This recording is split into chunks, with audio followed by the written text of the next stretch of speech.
పట్టుదలతో చేస్తే సమరం తప్పకుండా నీదే, విజయం కష్టపడితే రాదా ఫలితం పదరా సోదరా.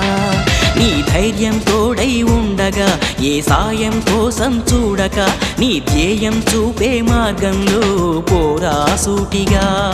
ఏనాడు వెనకడుగేయక, ఏ అడుగు తడబడనీయక, నీ గమ్యం చేరేదాకా దూసుకుపోరా సోదరా. పట్టుదలతో చేస్తే సమరం తప్పకుండా నీదే, విజయం కష్టపడితే రాదా ఫలితం పదరా సోదరా.